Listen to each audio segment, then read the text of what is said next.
Hello everyone, welcome to our YouTube channel. ये video आने में काफ़ी टाइम लग गया। काफ़ी दिनों से छुट्टी नहीं ली थी, तो सोचा कि चलो छुट्टी ली जाए, कुछ वेकेशन पर जाया जाए। तो इस बीच मैं गोवा में होके आया, फिर अपने गांव भी गया था मम्मी पापा से मिलने के लिए। मेरी वाइफ का एक और व्लॉग चैनल है, तो आप जा कर के उस चैनल को विज़िट कर सकते हैं। आपको वहाँ पर गोवा के व्लॉग और मेरे गांव के व्लॉग मिल जाएंगे। और अगर आपको ठीक लगे तो आप उस चैनल को सब्सक्राइब भी कर सकते हैं। आज की जो क्राइम स्टोरी है, वो क्राइम तब हुआ था जब हम गोवा में ही थे, और इनफैक्ट हम उस एरिया के पास में ही थे, उस बीच के पास होके आए थे। क्राइम न्यूज़ तो अक्सर आती रहती हैं, लेकिन कुछ क्राइम्स जिनको आप सुनते हो ना, आपका दिल झकझोर जाता है। जब हम कैंटोलिम बीच से अपने होटल में पहुँचे तो इवनिंग का टाइम था। हमने न्यूज़ चैनल ऑन किया तो न्यूज़ चैनल में एक हेडलाइन आ रही थी। उस हेडलाइन में आ रहा था कि कैंडोलिम एरिया के एक होटल में 4 साल के बच्चे का मर्डर किया है। और ये मर्डर जिसने किया है वो कोई और नहीं था, वो उसकी अपनी सगी माँ थी। न्यूज़ चैनल में सूचना सेठ का नाम अपीयर हो रहा था, तो मैंने इंटरनेट पर ट्राई किया कि इसके बारे में कुछ इन्फॉर्मेशन ली जाए। MSc in physics, post graduation in Sanskrit, और 8 सालों से एआई यानी आर्टिफिशियल इंटेलिजेंस में वो काम कर रही थी। The mindful AI lab company की सीईओ। फिर सूचना सेठ का इंस्टाग्राम भी देखा।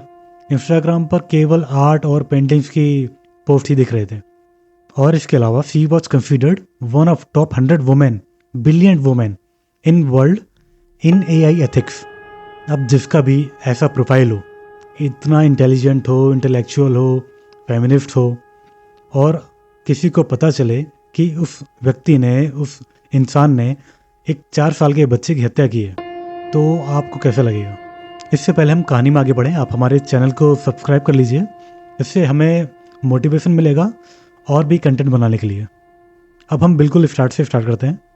सूचना सेठ का बैकग्राउंड क्या था, वो क्या करती थी, उसके फैमिली में कौन कौन थे। सूचना सेठ कोलकाता बंगाल की रहने वाली थी, और वो बचपन से ही बहुत इंटेलिजेंट थी। उसने फिजिक्स और संस्कृत में पोस्ट ग्रेजुएशन के अलावा एआई और डेटा साइंस की भी पढ़ाई की हुई थी। और इसके अलावा उसने हार्वर्ड यूनिवर्सिटी, बहुत ही रेप्यूटेड यूनिवर्सिटी, नाम सुना ही होगा सभी ने, हार्वर्ड यूनिवर्सिटी से 2 साल की फेलोशिप भी की हुई थी। इंडिया में आईटी इंडस्ट्री के लिए बेस्ट सिटी है बेंगलोर, और उसने भी अपने बेटर करियर अपॉर्चुनिटी और बेटर फ्यूचर के लिए बेंगलोर में मूव होना सही समझा। वो बेंगलोर शिफ्ट हो जाती है और वहाँ पर एक जॉब भी करने लग जाती है। कुछ साल जॉब करते हुए सूचना वेंकट रमन से मिलती है। वेंकट रमन बेसिकली केरला का था, और वो भी आईटी सेक्टर में ही था। दोनों का बेंगलोर में अफेयर होता है, और कुछ टाइम अफेयर के बाद में जब इनको लगता है कि इनकी वाइब्स मैच हो रही हैं, तो ये दोनों एक दूसरे के साथ में शादी कर लेते हैं। 2010 में इन्होंने अपनी मैरिज की। अच्छी लाइफ चल रही थी, ठीक ठाक कमा रहे थे दोनों। जब फाइनेंशियली थोड़े स्ट्रांग हो गए, तब इन्होंने सोचा कि एक कंपनी स्टार्ट की जाए। दोनों ही एआई और डेटा साइंस का बैकग्राउंड रखते थे। सूचना और वेंकटरमन दोनों एक स्टार्टअप स्टार्ट करते हैं, और उसका नाम रखते हैं द माइंडफुल एआई लैब। धीमे धीमे वेंकटरमन का मन अपनी startup company the mindful AI lab से हटने लगा, और उसने वहाँ पर काम ख़त्म करके एक आईटी कंपनी में as an AI developer join कर लिया। इसे सूचना को बहुत बुरा लगा। सूचना ने भी अपनी जॉब छोड़ी थी। ये अपना बिजनेस स्टार्ट करने का जो डिसीजन था उन दोनों का था, और वेंकट ने वो कंपनी, वो स्टार्टअप छोड़ करके फिर से अपनी जॉब स्टार्ट कर दी, और वहाँ पर सूचना अकेले अपना स्टार्टअप चला रही थी। वहाँ वेंकटरमन अपनी जॉब में अच्छा खासा कमा रहा था। स्टार्टअप का सारा काम सूचना अकेले संभाल रही थी, और वेंकट से उसे कोई भी सपोर्ट मिल नहीं रहा था। अब धीमे धीमे दोनों की लड़ाइयाँ स्टार्ट हो चुकी थी, लेकिन लड़ाइयाँ कभी इतनी सीरियस नहीं हुई। दोनों लड़ाई झगड़ा करते हुए भी एक पति पत्नी की तरह दोनों एक साथ ही रह रहे थे। 2019 में दोनों का एक बच्चा होता है, जिसका नाम उन लोगों ने चिन्मय रखा। अक्सर जब मैरिड लाइफ में एक बच्चे की एंट्री होती है, तो वो जो रिश्ते होते हैं एक बच्चे की वजह से और मजबूत हो जाते हैं। पति पत्नी का जो प्यार होता है वो और भी गहरा हो जाता है। लेकिन ऐसा इन दोनों की लाइफ में नहीं हुआ, और इसी बीच कोरोना की वजह से लॉकडाउन भी लग गया। जहाँ दुनिया भर में बहुत सारे लोग इस लॉकडाउन में अपनी फैमिली के साथ में टाइम स्पेंड कर रहे थे, और वहीं इन दोनों के बीच में इतनी लड़ाइयाँ झगड़े हुए कि ये दोनों एक दूसरे के चेहरे से नफरत करने लगे थे। अब इन दोनों में झगड़े इतने बढ़ चुके थे कि 2022 में दोनों में के बीच में एक अच्छा खासा झगड़ा होता है और वेंकट रमन घर छोड़ के चला जाता है। वहीं सूचना ने पुलिस थाने में मारपीट और डोमेस्टिक वायलेंस की एफआईआर दर्ज करवा दी और कुछ दिनों के बाद में सूचना ने कोर्ट में डाइवोर्स के लिए केस भी फाइल कर दिया। कोर्ट में उसने व्हाट्सएप चैट और कुछ फोटोग्राफ्स एविडेंस के रूप में दिए और ये प्रूफ कर दिया कि उसके ऊपर डोमेस्टिक वायलेंस होता था। कोर्ट भी उसे डाइवोर्स की परमिशन दे देता है। अब सूचना का डाइवोर्स हो गया था और सूचना बिल्कुल अकेली हो गई थी। वो अकेले ही कंपनी चला रही थी और अकेले ही अपने बच्चे की देखभाल कर रही थी, उसका पालन पोषण कर रही थी। वो डिप्रेशन में जाने लगी थी। मैं यहाँ पर बिल्कुल भी जस्टिफाई नहीं कर रहा हूँ कि उसने जो कुछ भी किया वो सही किया या फिर डिप्रेशन में आके किया। जैसा कि बहुत सारे लोग उसके क्राइम को जस्टिफाई कर रहे हैं कि वो डिप्रेशन में थी, अकेली थी, वो उसके पास में कोई भी बात करने वाला नहीं था, कोई भी इसकी बातें सुनने वाला नहीं था। उसके इंस्टाग्राम पर कोई लिख रहा है कि ये सब करने के लिए उसके हस्बैंड ने उसे पुश किया। आप दुनिया में अकेले हो, आपके पास कोई भी नहीं है, आप डिप्रेशन में हो, आप फाइनेंशियल स्टेबल नहीं हो, तब भी आपको क्राइम करने का कोई अधिकार नहीं है।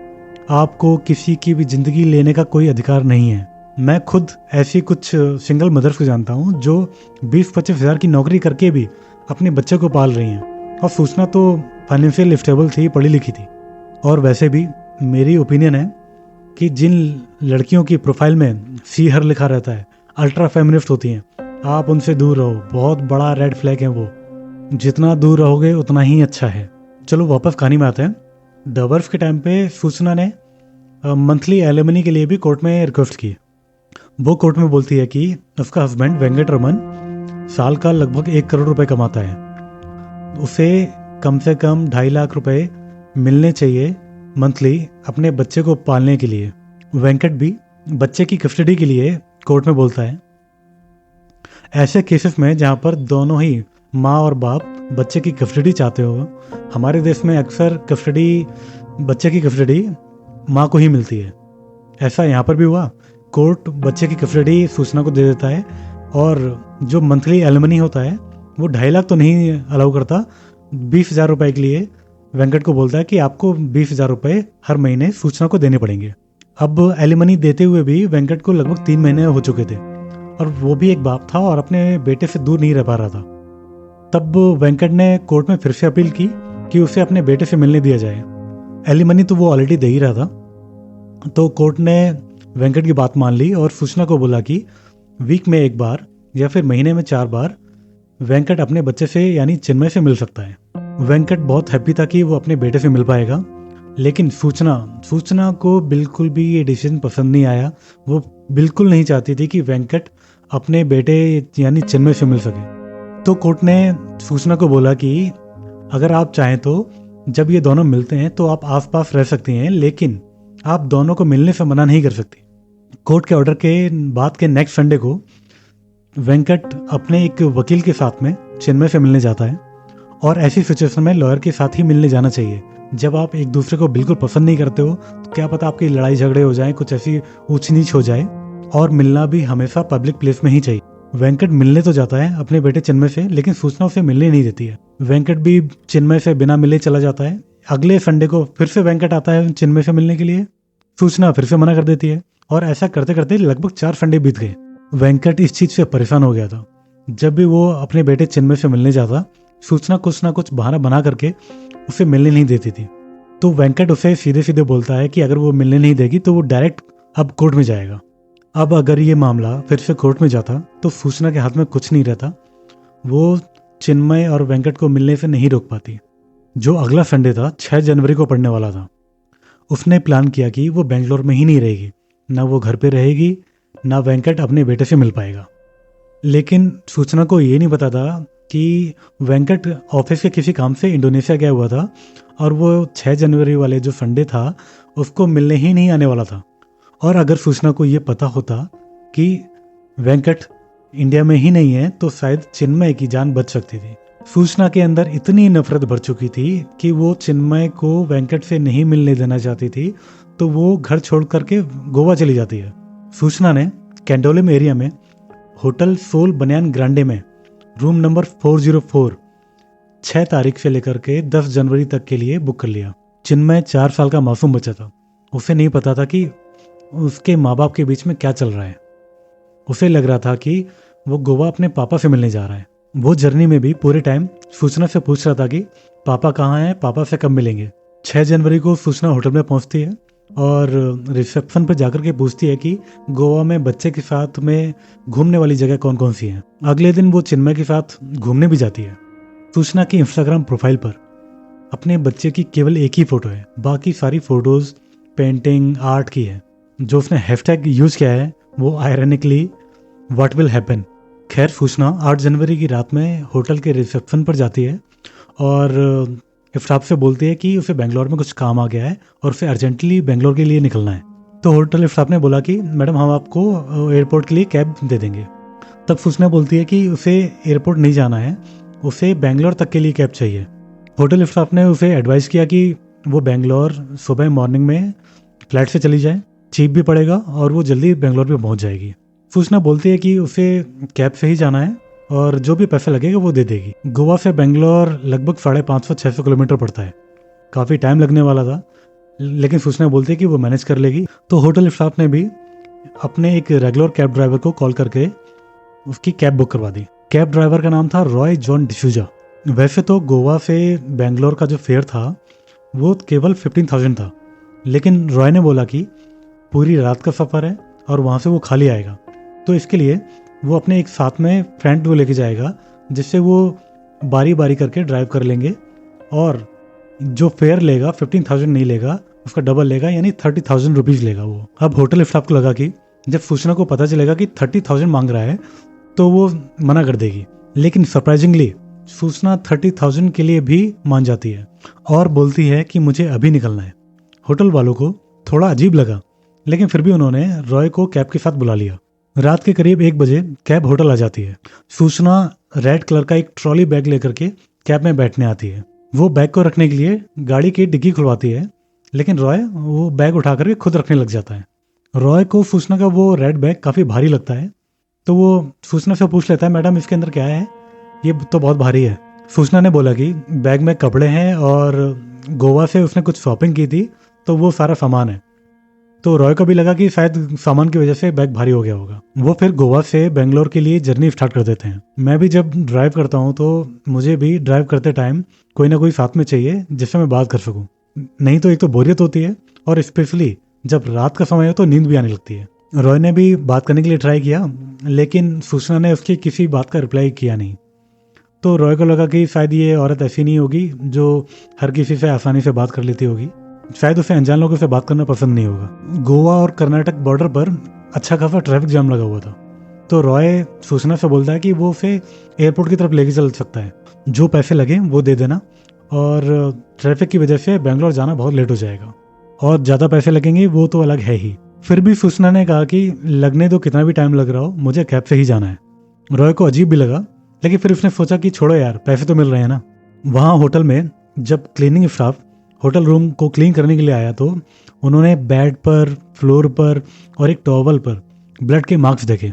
उन्होंने तुरंत होटल मैनेजर को बताया और होटल मैनेजर ने पुलिस को तुरंत कॉल कर दी।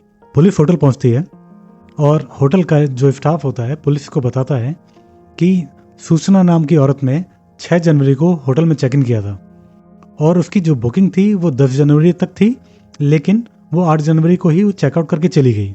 जब वो आई थी तब उसके साथ में एक बच्चा भी था, लेकिन जब उसने चेकआउट किया तब वो अकेली गई थी। पुलिस ने होटल मैनेजर से रॉय का नंबर लिया और ड्राइवर रॉय को कॉल की। पुलिस ने रॉय से पूछा कि क्या तुम्हारे साथ कैब में सूचना सेट बैठी हुई है, तो रॉय ने हाँ बोला। फिर पुलिस पूछती है क्या उसके साथ में एक बच्चा भी है, तो रॉय ने मना किया। पुलिस ने फ़ोन सूचना को देने के लिए बोला और सूचना से पूछा कि आपका बेटा कहाँ पर है। सूचना ने पुलिस से बिल्कुल नॉर्मली बात की और बताया कि उसे बेंगलोर अचानक से जाना पड़ रहा था, तो उसने अपने बेटे को एक रिलेटिव के पास में ही छोड़ दिया है। जब पुलिस ने सूचना से उस रिलेटिव का एड्रेस मांगा तो सूचना ने एक एड्रेस पुलिस को दे दिया। पुलिस ने सूचना से एक और क्वेश्चन किया कि आपके रूम में से हमें ब्लड के मार्क्स मिले हैं, तो सूचना ने जवाब दिया कि ये उसका पीरियड ब्लड है। पुलिस को लगा कि वो फालतू में ही शक कर रहे हैं, लेकिन फिर भी उन्होंने एक कांस्टेबल को सूचना के दिए हुए एड्रेस पर भेज दिया। जब वो कांस्टेबल एड्रेस चेक करने के लिए गया तो वो एड्रेस ही एग्जिस्ट नहीं कर रहा था। सूचना ने पुलिस को एक फेक एड्रेस दिया था। अब पुलिस का शक पक्का हो चुका था, जरूर कुछ ना कुछ गड़बड़ है। पुलिस ने फिर से रॉय को कॉल किया और रॉय को बोला कि वो कोंकणी लैंग्वेज, जो कि गोवा की लोकल लैंग्वेज है, कोंकणी लैंग्वेज में ही बात करे, जिससे पीछे बैठी सूचना कुछ भी समझ ना पाए। पुलिस ने रॉय से पूछा कि वो अभी किस एरिया में है, तो रॉय ने बताया कि वो अभी चित्रदुर्ग एरिया में है। पुलिस ने रॉय को बोला कि वो पास के किसी पुलिस स्टेशन को ढूंढे और वहां पर जा करके वहां की जो भी पुलिस है उनसे उनकी बात करवाए, और ये ध्यान रखे कि जो पीछे सूचना सेठ बैठी हुई है उसे इस बात का कोई पता नहीं चलना चाहिए। अब रॉय को लगा कि जरूर कुछ ना कुछ गड़बड़ है। वो थोड़ा टेंशन में भी था। उसने गूगल मैप पर पुलिस स्टेशन सर्च किया तो उसे कोई भी नियरेस्ट पुलिस स्टेशन मिला नहीं। जो मिला वो लगभग 150 किलोमीटर दूर था। फिर उसने काम होकर के दिमाग लगाया। उसने एक ढाबे के पास में अपनी गाड़ी रोकी और सूचना को बोला कि मैडम, मुझे नींद आ रही है तो मैं थोड़ी चाय पीऊंगा, आप भी थोड़ा फ्रेश हो लीजिए और चाय पी लीजिए। जब उसने कंफर्म कर लिया कि सूचना उसे देख नहीं रही है तो उसने चुपके से ढाबे वाले के पास जाकर के जो नियरेस्ट पुलिस स्टेशन है उसके बारे में पूछा। ढाबे वाले ने बताया कि यहाँ से केवल 5 किलोमीटर दूर पर ही एक पुलिस स्टेशन है। ये पुलिस स्टेशन थी आई मंगला पुलिस स्टेशन। तभी उसने गोवा पुलिस को कॉल किया और उनसे बोला कि फ़ोन को डिस्कनेक्ट ना करें, वो यहाँ से 5 किलोमीटर दूर में एक आई मंगला पुलिस स्टेशन है, वहाँ पर जा रहा है और वहाँ पर पहुँच करके तुरंत उन पुलिस वालों से बात करवाएगा। सूचना वापस आती है, कैब में बैठती है। अब रॉय कैब को मेन रोड से अलग हटा करके दूसरे रोड से ले जाने लगता है। सामने पुलिस स्टेशन भी दिख रहा होता है और ये सब सूचना भी देख रही होती है।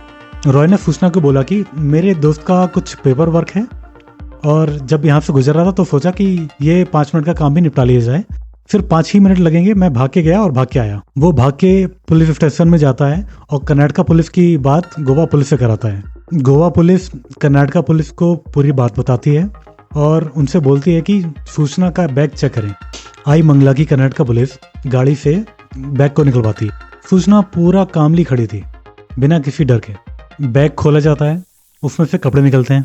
कपड़ों की एक लेयर हटाते हैं, उसके नीचे बच्चों के खिलौने मिलते हैं। खिलौने के नीचे और भी कपड़े थे। उन सबको एक पल के लिए ये लगा कि फालतू में शक कर रहे हैं। फिर वो कपड़ों की दूसरी लेयर भी हटाते हैं। उसके नीचे जो था उसको देख करके सबके होश उड़ गए। उसमें एक 4 साल के बच्चे की डेड बॉडी थी। पुलिस सूचना से पूछती है ये किसका बच्चा है, तो सूचना बिल्कुल कामली जवाब देती है कि ये मेरा बच्चा है और जब मैं सो करके उठी तब ये मरा हुआ था। पुलिस सूचना से पूछती है जब ये मरा हुआ था तो आप इसे बैग में लेके क्यों जा रहे थे, तो इस बात का सूचना कोई जवाब नहीं देती है। जब होटल रूम में क्लीनिंग के टाइम पर ब्लड मार्क्स मिले थे तो वहाँ पर कप सिरप की 2 खाली बोतल्स भी थी। पुलिस को तभी शक हो गया था और जब पता चला कि सूचना का दिया हुआ एड्रेस फेक है तब वो शक और भी पक्का हो गया।